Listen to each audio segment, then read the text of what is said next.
guys, and welcome to another relaxing, humorous, fun episode of Movies Down Memory Lane. I'm Stephen Billings, and this is Andrew Cabral. Welcome. Hello, everyone. So this is, I guess you could say, the episode 2 of our little soft reboot, relaunch, Sure. reimagining. Any type of reimagining. Yeah. You want to get. Typically, we are a trio, not a duo. But one of our friends, Dan, is missing in action currently, so we will soldier on without him. Yeah. We don't know why. We're still hoping he's gonna pop up at some point. Right. So he may make an appearance, may not. Yeah. But in the meantime, Stephen and I will escort you down our memory lane, or in this case, Stephen's memory lane, of a film that would be near and dear to his heart. Because here down Movies Down Memory Lane, we will be picking out movies that mean something to us on a personal level, whether it be, sentimental reasons, nostalgic reasons, whatever the case may be, things that are near and dear to us, and we will be discussing them, and I guess kind of gauging how the other people on here will feel about the movie, and if their opinion changes by the end of us gushing about the movie that we love. Yeah, because talking about stuff like this can be infectious. Maybe the way one thinks about the film can open your eyes to something maybe you didn't understand maybe when you've watched it before. So it can, that's what movie conversations are. That's what's it's like a thing that's missing, I think. And it's harder when you don't have friends around you that are as passionate about it as you are. So like, that's what is good about, of course, talking on the internet with people. Me and Andrew can do this. We don't live near each other. He lives, 5 states up for me, whatever it is, and so we don't ever get it. We've never met in person, but for 4 or 5 plus years now, we've been having hundreds of movie conversations.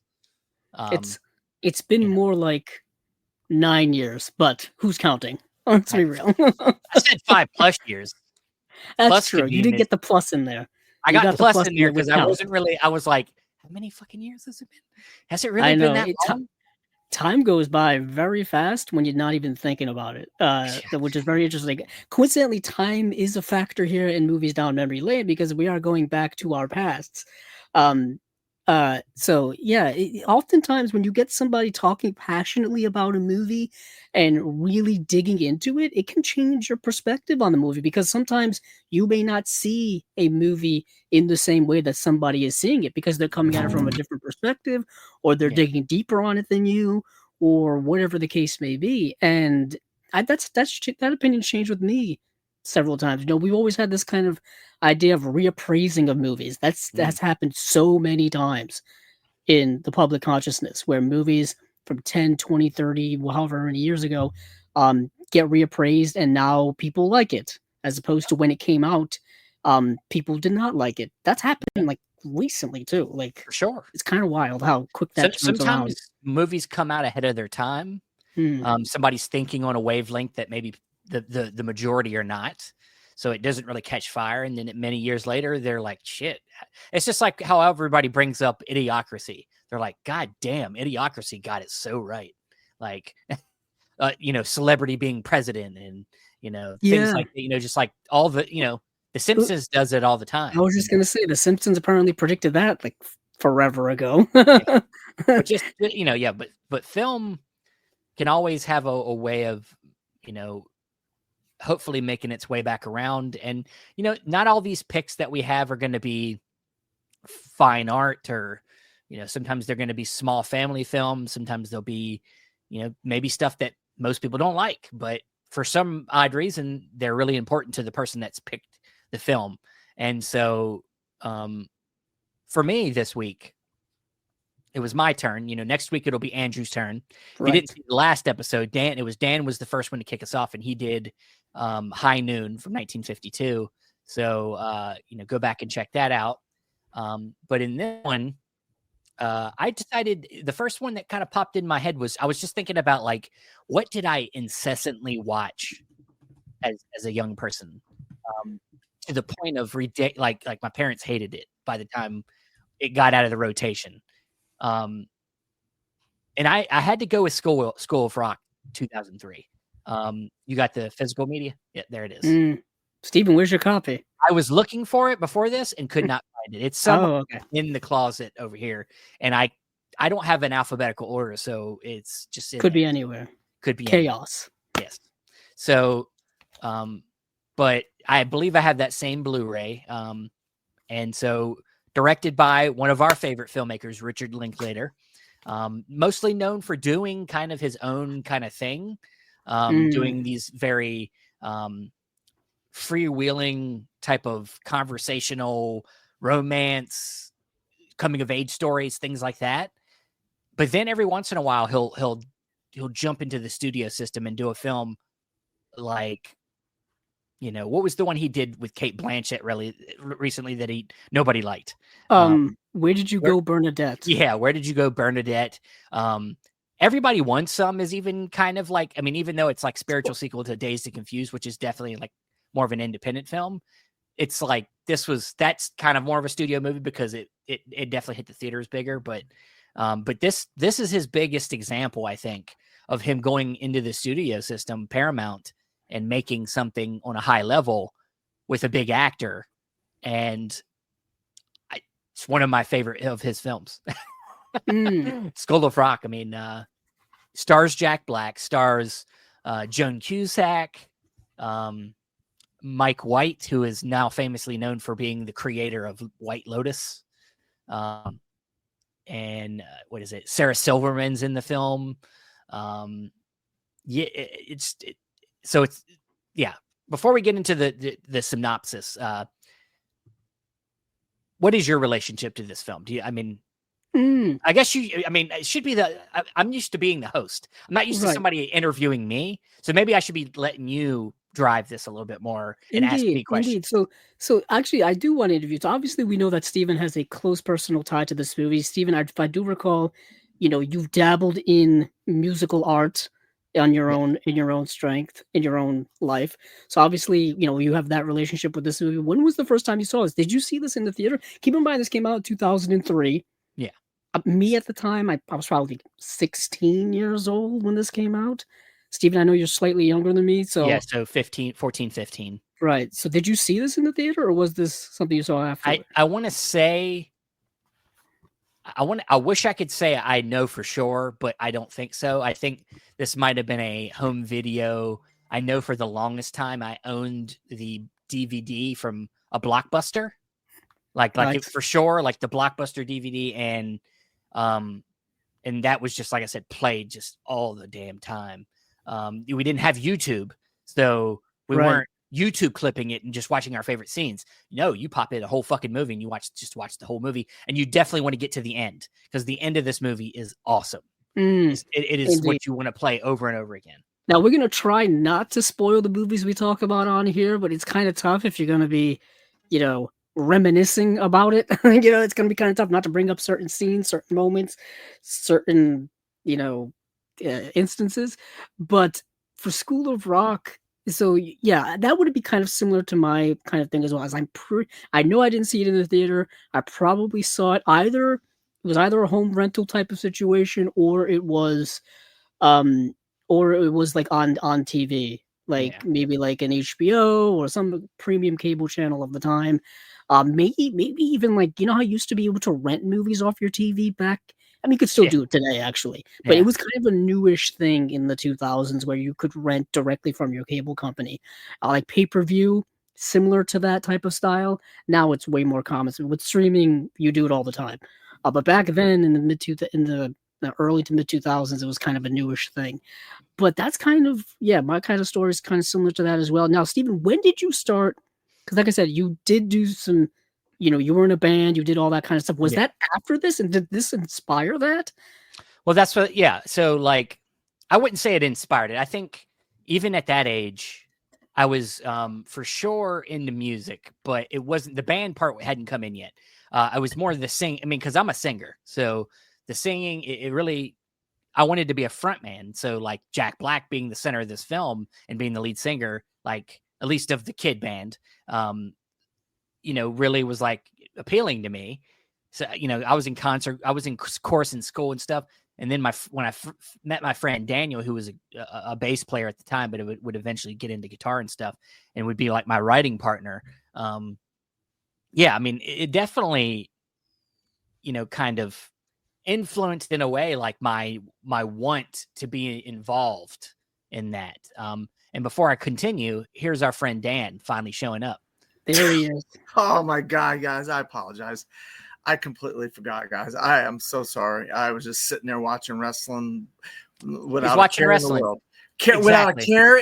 Without a care in the world, and I wasn't even thinking about. I forgot all about it. It's my apologies. So now we know which of the friends is the flaky one.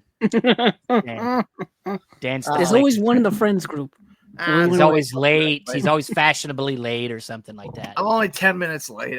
It's okay. It's okay. We just roll this on. You missed your fun intro. Other than that, Yeah, well, we can get this going. We can keep this going. But Andrew was just asking me about how did this influence my own personal music journey? Because School of Rock, of course, is a movie that especially is a big holder up of rock and roll music, which is what I'm into. And I was telling him, yes, like especially vocally, I was into vocals. I see the Green Day, yeah. I wore my Led Zeppelin shirt. I got my Kung Fury shirt, which had its own fun thing recently drop. I don't know if you guys saw that. I did see that the sizzle reel to try to get it released. Yeah, the accidental leak. Yeah, they tried to Deadpool it. yeah, they're trying to Deadpool it. It looks amazing. I want to see it, but they literally spoiled the whole movie. So yeah, it definitely gave me visions in my head as a young kid that I'm like, oh, I want to do that. I want to be on stage and be the center of the stage and sing, and people be like, you want that? Yeah, it's you're a kid. You want that, especially being a loner kid. I was the opposite. Like, I didn't want to be in the center of attention for anything. I didn't like getting up in front of class to do like school project presentations or even reading aloud in class made me nervous. So it was the opposite. It was something I wanted. Was I like in practice doing it? No, I was scared. It reminds me, like how I think about it reminds me of like that of one of my other favorite. This is definitely going to be on this show at some point. Charlie Bartlett. At the beginning, he's like on stage and he like is talking to people and he's like doing the whole speech and he always practices that speech, but there's never ever anybody there until, of course, the movie puts him in the position to be there. And that's how it kind of was for me. Is like I would always envision and pretend to be like the rock star on stage. This movie kind of put that in my mind, in a way. So yeah, eventually I got around to being have enough confidence to do that. And now I love doing it. It's not. There's a lot of things, like you said, like presentations, things that I'm not confident in. But as I got more confident as a singer and was like, I would say I'm pretty good at this. Like I don't worry about it. I just do it because I love it. Yeah, and for those of you who have never seen School of Rock before, it's a rather endearing film. Like there's heart in this movie. It's not just Jack Black doing jokes, although his comedic, timing is in there and stuff like that. Was this one of the first Jack Black films you had ever seen? Because this may have been one of my earliest ones from him. Well, Shallow Hal was. Although Shallow Hal was about 2 years earlier. I did see Shallow Hal. He was in a bunch of like smaller things in the 90s when he was I would say I definitely saw him in his smaller roles before this, like his small part in Cable Guy. He was in that. I saw that before this. Then what was the other film I saw him in? He has a small part in Enemy of the State. Oh, that's right. Yeah. He's a tech guy. Yep. Yeah, he's the tech guy. So he showed up in small parts, but yeah, like starring vehicle. This was probably like the first big one because I mean, like Shallow Hal, borderline might have been something I watched after this. Like being it's more of an adult themed movie. So this probably was like my first real introduction to him. Yeah, I remember seeing him a couple of years earlier, Saving Silverman. I watched that a lot. Weird. Yeah, don't ask me why. It's an SNL movie, right? Yeah, the SNL movie. I mean, I'm just looking at his filmography. Yeah, Cable Guy. man, I forget that he is in Dead Man Walking, where he plays like I think he's like the brother of Sean Penn's character. He's in a couple of scenes early on stuff. Yeah. But what was the other one that he was? Oh, he was in Neverending Story 3. He was like the bad guy kid in that. Jesus. Early on. I had all those movies on VHS, so of course I had seen them. That stayed in me. That's the one movie. Never-ending story. It's it right there. That's the only one. Yeah, the sequels are not great. The sequels are not great, nor are they remembered as much as the first film. There's a reason why that first film is still in the lexicon. You know what I mean? But I'm just saying, just in terms of like Jack Black, like I forget that he's in that because I remember them playing that movie on TV, and then they'll be like, and they'll be selling it with like Jack Black's name attached to it when he's like not even the star of that movie. Yeah. But this is going back forever and ever. So yeah. So what track was I? Oh yeah, just seeing Jack Black. But this was one of kind of his breakoutish type of roles. Like he had been in earlier stuff, like we just mentioned. Like Saving Silverman has the music aspect to it, but he's part of an ensemble on that. You know, it's Jason Biggs and I forget the other actor in there. Is it Steve Zahn? No, it's some other guy. So had you already been a fan of the music that was used in this? Because the soundtrack in this is kind of incredible. Yeah, classic rock throughout. Like they're singing it, they're playing it in the soundtrack.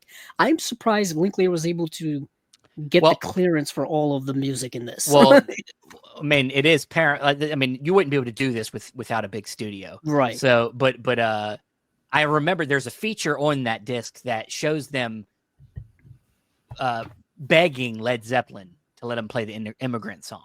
Like it was because that's Led the Zeppelin, one scene I remember the most. Yeah, they're in the van. Yeah. And they're playing the Immigrant Song.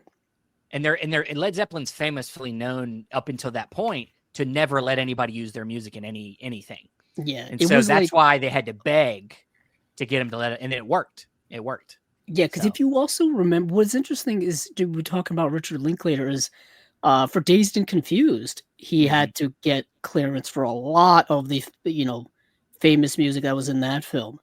And obviously, they were using pretty prominent names in there, like Bob Dylan. I think they used a Bob Dylan song, and they used a bunch of stuff in there. Heck, the movie starts with Aerosmith. I mean, literally right off the bat. There's like Foghat in there. There's Foghat's in there. They had one time they used what's Ozzy Osbourne? Why am I forgetting it? Crazy Train. No, the band. You're talking about Black Sabbath? Black Sabbath. You're talking about War Pigs? War Pigs. Yeah, at one time, and it's just like playing on the radio in the background. Yeah. But yeah, so Richard Linklater, you can always tell he's been a big fan of that era of music. Yeah. Yet again, that 70s era of rock and roll is throughout this. AC/DC was a big influence on the soundtrack as well. Oh, yeah, it was like, I mean, he crazy. I mean, he spends a lot of time educating. We'll get into the plot a little bit, but, right?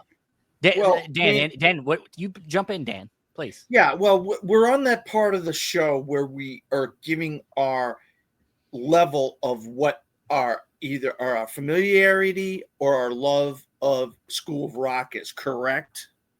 We're not close to the end of this. No, but like at the beginning, me and Andrew, we need to say where we are before you give your spiel, right? We didn't do that last time, but I mean, right now I'm at the point where I'm kind of just asking Stephen what his relationship is with the movie. Oh, I got you. Okay. Where for example, he's already said how much he loves. He loves That's it. What I want. Telling him where this is what where he is. I would say. Before Steven says his level of how much he cares about this movie and all this kind of stuff, I think I want to say this is good stuff. I feel like you're really that far in it. I really am. I'm obviously you and I have talked many a times, and Andrew is the same way. We're into the similar kind of music. We're into rock and roll music, and the fact of the matter is, you got this guy who's kind of a schlub, kind of a guy bumming around his buddy's house and stuff, and then he ends up falling into this job of teaching music to kids. And instead of teaching the kind of music, quote unquote, is supposed to teach, he ends up teaching rock and roll music. And it's just like, as rock and roll music fans, you can't help but love the fact that this is a grown adult teaching kids rock and roll. And there's an amazing cameo towards the end. What is it, 20 something year old movie? Oh, 22. So should I give the cameo away towards the end? I mean, it's not necessary to mess that up. Okay, so I won't spoil the cameo, but there's a great cameo near the end of the movie that's fantastic. It just brings the whole thing together. But something that a lot of people don't know about this movie is I do have a connection to this movie. Mr. Schneebly is a guy by the name... No. Schneebly. Schneebly. Mr. Schneebly is played by a guy by the name of Mike That's just White. a joke in the movie, Dan. Yeah. Well, he's played by a gentleman by the name of Mike White. Yes. Mike White and I have a connection that is known as Survivor. Mike White was on Survivor twice and did very well on Survivor twice. But then he parlayed that celebrity into creating one of the greatest shows of all time. Season 3 just ended about a month ago, and that's called The White Lotus. And I love The White Lotus. Season 3, not as much as season 1 and 2. So that's the full circle of Mr. Schneebly, if you will. I thought you made it really sound like you guys like had a real connection. Like you know him personally. Mr. Schneebly. But this guy turned out to be this massive guy, and he was like this kind of a goofy kind of teacher. He was more of an actor. Yeah.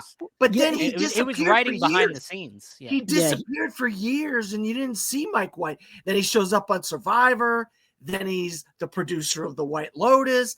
And so it's kind of this connection of School Rock that I like about that I have with the movie, despite this fact that it's about music and rock and roll and Jack Black. I mean, how can you not? I mean, there's so many good things about this movie. You can't not like this movie unless you're just a nasty, evil, mean person. I agree with you, Dan, on that one for sure. Yeah, Mike White also has a lot of writing credits. If you go onto his IMDb, he wrote, Stephen, connection to you, he wrote 9 episodes of Dawson's Creek. He wrote 3 episodes of Freaks and Geeks. He wrote Orange County, which is another Jack Black film. He also wrote Nacho Libre, which is another Jack Black film as well. So you had a connection with Jack Black over the years. Yes, so obviously a kindred spirit with Jack Black. And then he did... there was a School of Rock TV series. Oh, I don't even want to look at it because I know it's going to be terrible. Awful. Don't even bring that I mean, it's not. Yeah, and he apparently, I think he was based on the movie written by him, so he didn't really. I don't know how much involvement he had in that. Yeah. I remember that coming out, and I forgot what it was. Wasn't it like a reality TV show competition type of thing? Or no, was it? It was a Nickelodeon. It was actually narrative. Show. Yeah. Oh, see, I didn't even know that. Yeah. But you're right. It was worth watching. White Lotus is his big thing. But Dan is right. It is a movie that's about, not only about the music, but it's about kind of like sharing the passion and love of music or a specific type of music with a younger generation, which is something that's kind of rather important. That's kind of how these things get passed on. That's why I wanted to kind of, steer it back towards Steven. When you saw this movie as a young person, did you already know who this music was? Had you already been listening to them? And my dad brought his education of music to me was straight up just what he grew up with, and it was 60s, 70s, 80s, just all rammed up, especially AC/DC, especially Bad Company, Styx. Rush. That's good stuff. Just all that stuff was the only thing Foreigner, Leonard Skinner. Yeah, all Leonard that Skinner, stuff. Leonard Skinner. All of that. Yeah, stuff. same thing for me. And coincidentally my father is the same exact way. It was The Doors, Led Zeppelin, Bob Dylan. Ironically, he's not a big fan of The Who, but It was played a lot on the radio when I was younger. But all of those 60s, 70s, and into the 80s bands. But keep in mind, when Steven and I were younger, a lot of these bands were still pretty much in their prime. Like I'm talking like now what's considered classic rock was new when we were kids. Like like Pearl Jam, Stone Temple Pilots, the whole grunge era was brand new when when I was super young, like 90s. 3, 4, 5 years old. So that was what was playing on the radio as popular music at the time. Yeah. Nowadays it's on the oldies stations. Yeah, no, I didn't come into this. I knew the Southern rock because, I don't know if we've talked about this, Steve, but we used to do car rides, back when gas was cheap. Parents would just load us in the car. We'll go to out western Massachusetts one Saturday. We'll go to New Hampshire one Saturday. We'll go to Vermont. We'll go to Maine. We'll go to Connecticut. Wherever we go, load the kids in the car, put the radio on. So I got to listen to all kinds of music. But myself personally, I gravitated more towards the British invasion and then the second British invasion. But as the years progressed, I found all of that music little by little by little, and then I progressed into, I think I'm a very well-rounded music fan as far as when it comes to the rock and roll genre. I know and listen to quite a bit of all kinds of genres of rock and roll. So that's why School of Rock means so much to me. Because it really is like I was at Welcome to Rockville a couple weekends ago, a 4-day rock and roll festival, and I was kind of spinning it how rock and roll was dying. But when you show up at that festival and the numbers are as large as they ended up being, 250,000 people over a 4-day span. Rock and roll isn't dying; it's gaining popularity, and those classic artists of back in the day, like there was a moment where Lynyrd Skynyrd came on stage with Shinedown and sang Simple Man. You know what I mean? And that was a amazing moment for me because I love Simple Man and I love Shinedown. So put two great things together and you get a great moment, But yeah, this movie is one of those movies that really has so many layers to it. Besides the comedy and Jack Black, there's the music, and then obviously Mike White, and there's so much going on. When you chose to pick School of Rock, Steven, you really picked something that I really liked a lot. Well, good. But I want to hear where you're coming from. Well, that's why we're here. Of course, I'm waiting for somebody to really delve into me. God damn it! It sure can't be that. We can't make it that long. But yeah, so where it hits deep with me is that, and especially this comes with reflection. As I've gotten older, watching this movie more and more has caused me to have more reflection on this movie, to see it in different ways. And so I think what you're saying, like Andrew said, like this is about, the love of music and sharing that love of music and stuff. I think on a broader level, on a deeper level, also like, it's not only about, obviously there's a punk aspect to this movie. There's a, as he says in the movie, against the man or against the establishment. Everywhere in this movie, there's an establishment. There's a certain set of parameters or something that's keeping him from being what he wants to be.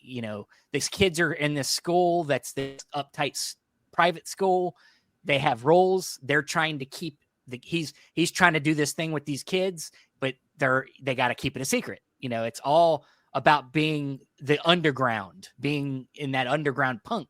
And like that's the punk aspect. And then himself, he's in a band. He's not quite a good fit for this band. He started the band, but he's like very outlandish. He's all over the place. He's overly passionate. And the guys he's working with just want to become rich. They just want to be signed so that they can get rich and be famous. He's got real passion for the music. And yes, maybe he's too overly zealous, but he's got real passion for it. And these guys just want to get famous. So they kick him out of the band and now he's on his own. So there's all of these like parameters in this movie where like somebody that really loves this thing is not the one that gets the advancement. And that's how it is in the world a lot of times. People that are just trying to fit in the boxes hit what the the studio system or what they're trying to be what they're looking for are the ones that actually get signed. When you got the real underground people, the real passion, the ones that typically struggle more. That's kind of some of the thing I think is in there. I think that the idea of like letting the passion take care, like if you're passionate about something, and even though people don't understand it, if you keep pushing with that passion, eventually somebody's gonna see it. And by the end of the movie, you do see it. And then along with that, the other thing I think we learn in this film, especially with Jack Black's character, is you might go into something with one idea of what you want to be. He wants to be a rock star, but by the end of it, he finds out that he can still love music, do music, but he's going to do it through a different way. And that's being a teacher. Right. You know, he finds a way to still do what he loves, but not the way he thought was the way he would do it. And I think that that's not being attached to your ideals, like not being so set on one, putting all your eggs in one basket and only going for that one thing is not always the way to go. You know, sometimes you got to be open to other possibilities to still be able to do that thing you love, you know, get paid for it, make a living. You know, a lot of people that go into film go in wanting to be filmmakers, wanting to be directors, but then they end up being editors, or they end up being, cinematographers, or they something else in that crew of people that they end up becoming. So you have to be open to that if you want to still be a part of that thing. But there are tons of things in this, and also just as a cultural thing, it's a movie where I think kids can enjoy it immensely, but it's also got adult stuff in it. So it plays into that 90s. I think 90s comedies did that the best. They found that balance. Things like Mrs. Doubtfire, things like Dumb and Dumber, like Liar Liar, Jim Carrey, Adam Sandler. Them guys figured it out to where you could find this balance. And this movie does that too. Like, I think maybe the best, where it's a movie with kids in it, having fun doing things that with an adult, and like it being like everything, like it being, and they have a fantasy at the end where they get to play and battle the bands and be on stage, and it's a whole big fantasy thing. I also like how it plays on a lot of kind of like, I don't want to say children type of stuff going on, but almost, because there are few moments where Jack Black is instructing the kids, and the kids are very insecure about their abilities musically. They're insecure about how they're going to look doing all this kind of stuff. And Jack Black has to kind of like get down on their level and kind of really speak to them in ways in which other adults in their lives are not talking to them about. Sure. You know what I mean? Because we see many examples of the parents kind of like getting, especially the kid that's the guitar player, like really getting on him because he's not like paying attention to work, and he keeps like practicing guitar at home when he's not supposed to be. And and even even stuff like that, it's really good. The relationship he had with the principal was really good. Joan Cusack. I was just gonna say, Joan Cusack is fascinating. First of all, she's always a delight, and I think everything she does. Oh yeah. She's great in it, and what's so great in this is like she had kind of like that same passion for music that Jack Black characters had, but along the way she lost it. Almost like a Peter Pan type scenario. She's kind of like him. He doesn't want to become her, where he becomes jaded and like loses his like love for music, and or Schneebly, is the same way. He decides to go for like a working class life, become a substitute teacher, meets Sarah Silverman's character, who's basically controlling his life now. Yeah. And just trying to live a normal life, and Dewey's over here trying to make it, and when you're trying to make it in this type of art, it's not pretty. It's not, he's not. No, it's not. Yeah, it's almost like, it's interesting because this movie is dealing with this kind of these big broad ideas of like, like childhood and adulthood and what those expectations are. Like you were saying, Stephen, like the Mike White character is no longer where Jack Black is. He's become an adult. He's got a girlfriend, a job. He's responsible, all this kind of stuff.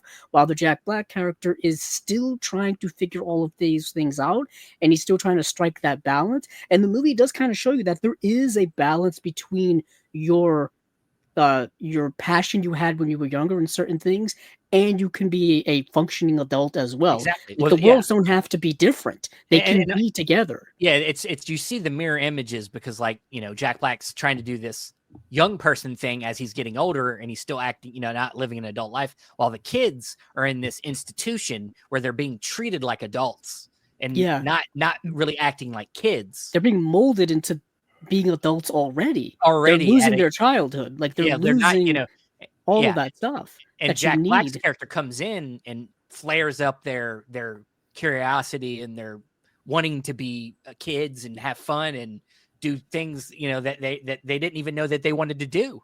And so what's funny about this is, have you guys ever seen what these kids look like now that they're adults? Oh yeah. There's always this thing. Oh, look at this person now from when they were back then, and these kids in this movie.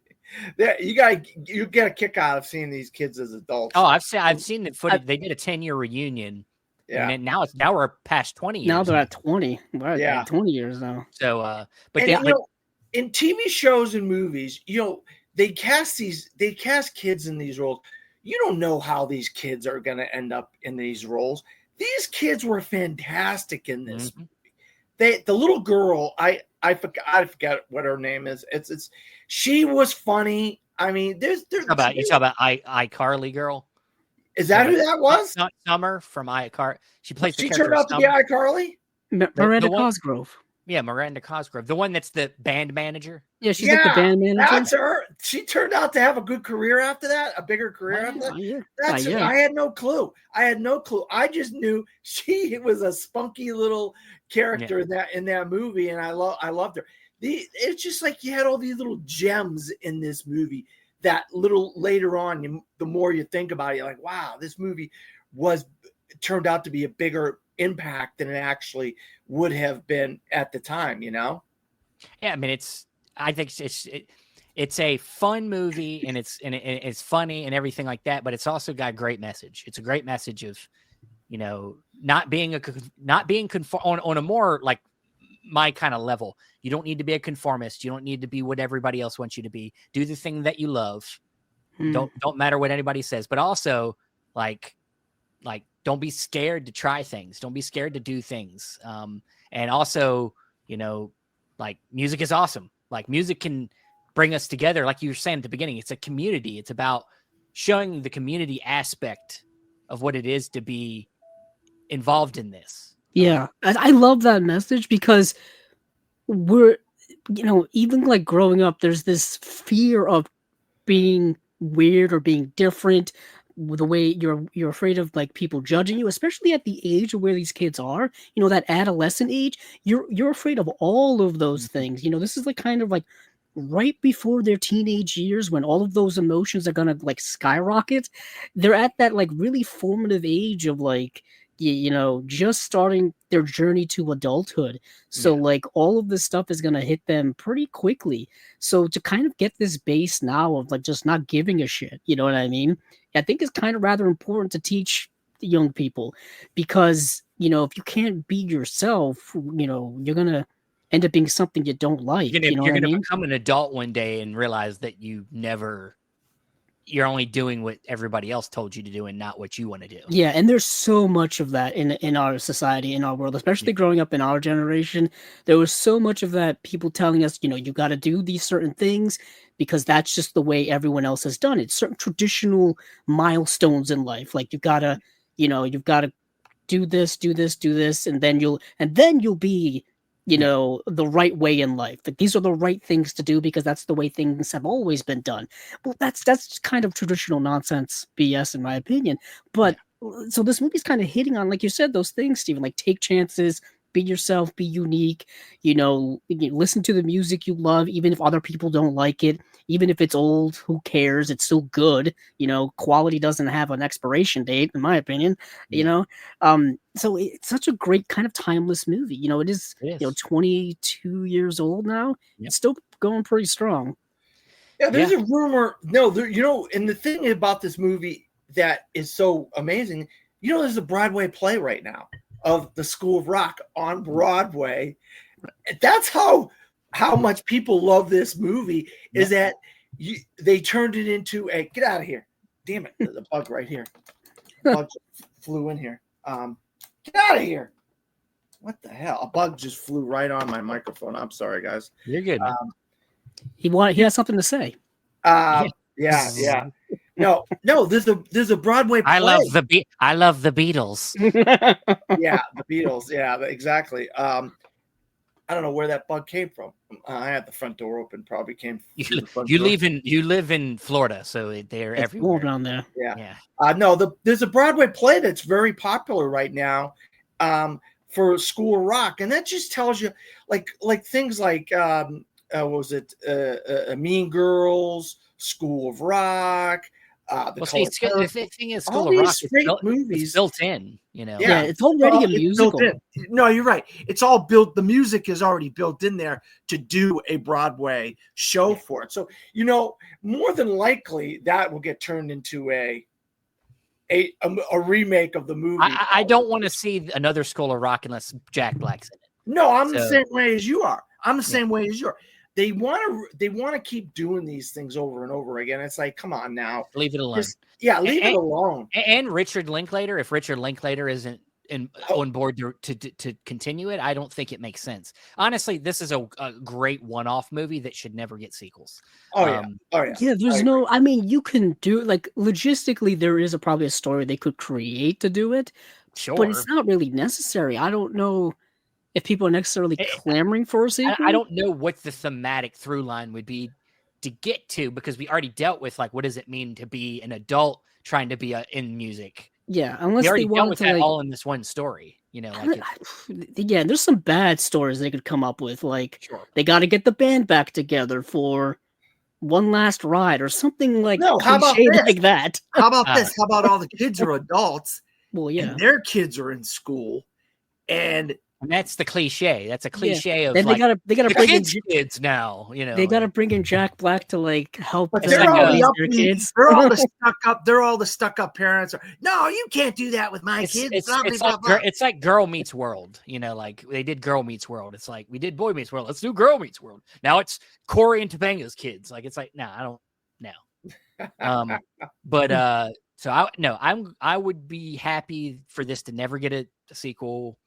It's already bad enough it got a shitty TV show. Yeah. But yeah, this movie really means a lot. It's one I could watch over and over again. Whenever my daughter's at the right age, I will for sure be showing her, this is fun. Does this look fun to you? Do you want to play music? But good. I would like to hear everybody's favorite moments. Some of my favorite moments. Obviously, we said the end of this movie is amazing, where they finally perform at the Battle of the Bands. But any small moments that you love about the movie, any small little lines. Near at the beginning, I'm not bad. I don't remember lines very well in movies very often. I'm bad with my memory is not that great. But I just remember when somebody wasn't doing something right in the classroom, or one of the guys was, and he was just like, "You got to do it this way." He's like, and it's got to do. I don't remember what that scene was, but that was. Well, there's. I could recite all of them for you if you need me. but there's different scenes like that where there's for instance, there's when he's first meeting all the kids, and he's like, one kid's like Freddie Jones, the drummer in the back's saying something smart, and he's like, "Hey, what's your name?" He's like, "Freddie Jones." "Oh, Freddie Jones, shut up." Just stuff like that. I love it. But then where he's for the first time the principal comes to visit the class while he's supposed to be teaching, and then he pulls the guitar out because it's there and he has to do something with it. And so then he starts trying to teach with the guitar. He's like, "It's my own method, math is a really cool thing. So get off your ass. Let's do some math. Math. 3 minus 4 is," and then he just starts going around, stuff like that. There's just so many great moments like that. He goes to the bar with Joan Cusack and does that was going to be mine. Yeah. When the jukebox is playing, I want to say, Stevie Nicks, Fleetwood Mac. Yeah, like Fleetwood Mac. It's like the wide wing bird. Yeah, he's trying to convince her, take the kids on a field trip. Well, which is the Battle of the Bands. Which is the Battle of the Bands. Which is my other real favorite moment when they can't get into the Battle of the Bands and then they have to pretend to be all dying from terminal diseases. Kids. He's like, and he's just like convinced. He's like, what do they all have? And he's like, stick it to demoniosis. Stick it to demoniosis. You're just making me want to go watch this movie again. They're all terminal, every last one of them. And they're just all like laying on the ground. One's laying on the in the street, just laying on the ground, just dead, basically. But yeah, there's just so many great fun moments. The kids, basically hijack a school bus to pick them up near the end. He's like, he looks at him out there and he's like, that's so punk rock. Just so many great moments like that. Lawrence, when Lawrence, like you said, there's a scene where Lawrence comes to him at the cafeteria and he's like, I'm just not cool enough to do this. I'm not cool enough to be in a band. And he's like, of course you will. You'd be the bee's knees, whatever. And he's like, let me see your hand. Let's rock today. And he does that whole thing, just the whole handshake. Just so many great stuff. I'm sure Richard Linklater wrote a lot of this, but I bet you a lot of this was Jack Black ad libs, just being himself, doing his thing. And if there was another remake, it would have to be the same people involved. Jack Black, Richard Linklater, Mike White, those guys would have to be involved. They would have to come back for sure. But Linklater did work with Jack Black again. What was the movie he did? Bernie? Was it called Bernie? Oh, Bernie. Oh my God. The Music Man, guys. Oh my God. I know you guys are a fan of the Music Man. You've got to see Bernie if you're a fan of the Music Man. Wow. Yeah. That movie's amazing. Amazing.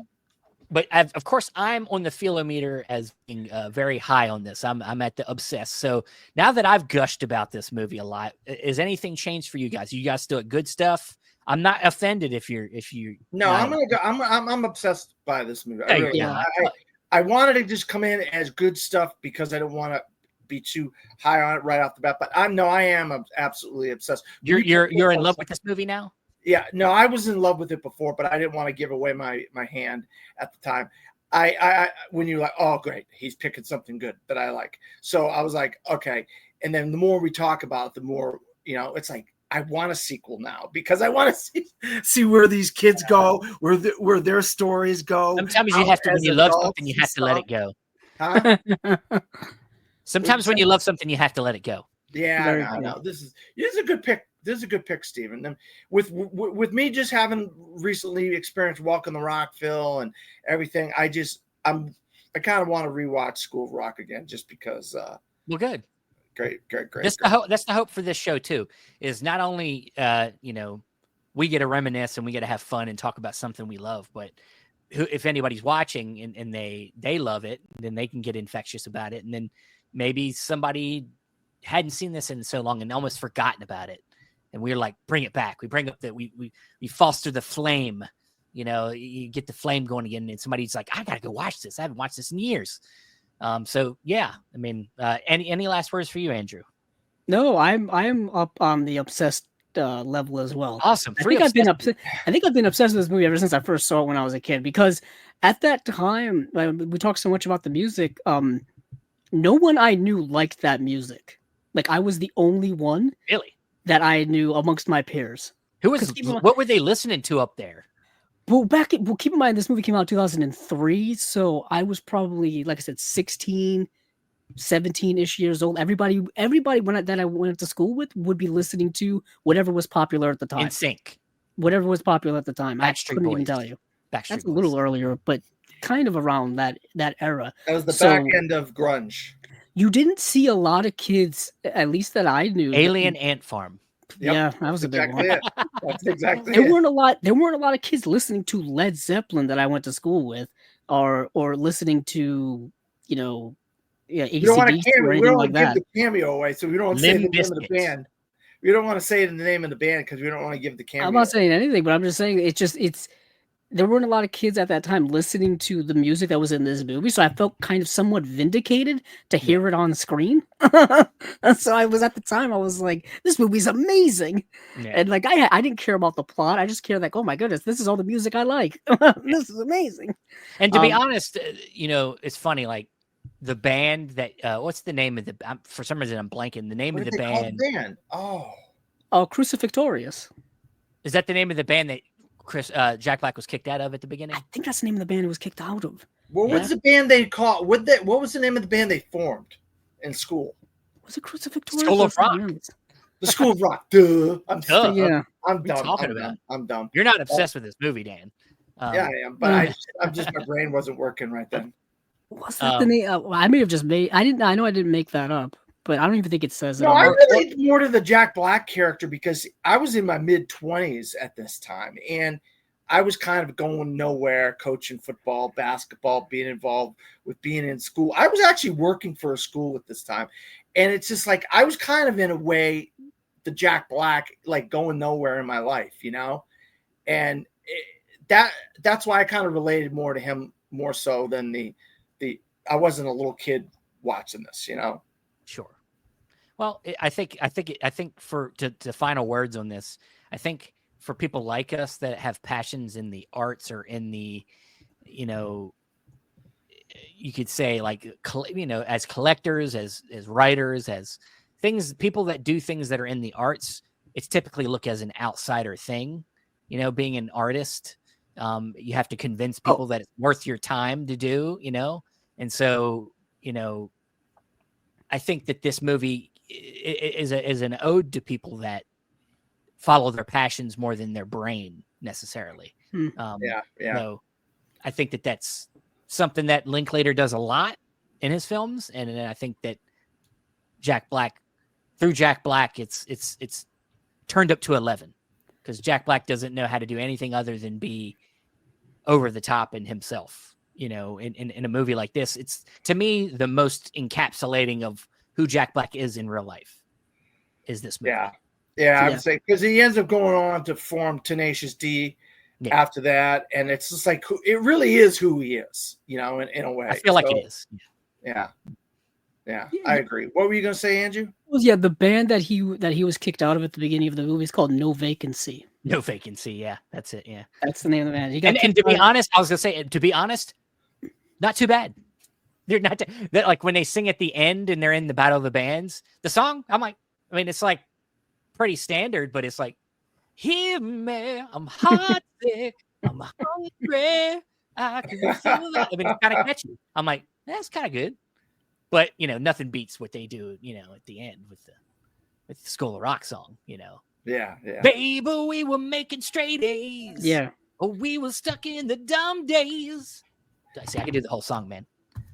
Yeah. But and that's so funny. This guy turned out to be this amazing actor and singer and all this stuff. And his parents were like astrophysicists, like and stuff like that. Like they were like geniuses.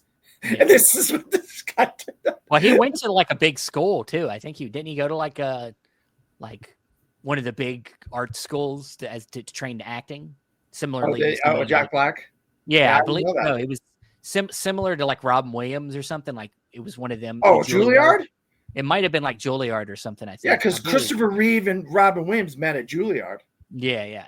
He might. I believe so. I could be wrong, but I think he went to school. Like, is like classically trained. Yeah. Yeah, I didn't know that. Andrew's going to make sure I can tell you. Yeah, I'm looking at it right now. He attended. He later attended University of California, Los Angeles, UCLA, but dropped out during his second year to pursue a career in entertainment. Yeah. I guess he didn't really use it then. The dropout. He was like, "Fuck this! I got this myself." But I love this film. We all love this film, apparently. So, if anybody hasn't seen this film, please go visit it. Go. It's on Paramount Plus. You can watch it there if you have that. So it's easy to access, and it's probably available to rent almost anywhere, YouTube, whatever.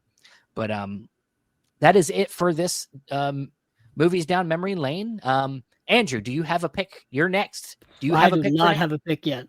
I do not have a pick yet. So from now on, let's make sure that the next person in line already knows what they're going to do. Okay. Because I'd like to go ahead and tease it for the end of the episode so we can let people know. So, because this is an every other week show, so might as well keep it fresh. So Dan, start thinking about your next one. I'm going to already have my next one lined up. And just, we can keep the train moving. So, but watch social media. We'll post what the Andrew's pick is soon. He'll let me know. And so 2 Saturdays from now, this will be on again live. And please come in, comment, join the conversation. Tell us why you love or not love the movie that we're talking about. So, but that is it for this Movies Down Memory Lane. And hey, follow the road of least resistance. I don't know. I still don't have a. Keep watching them movies. That's your stick. Come on, I want to hear it. I'll keep on watching them movies. I know I will. There we go. I love it.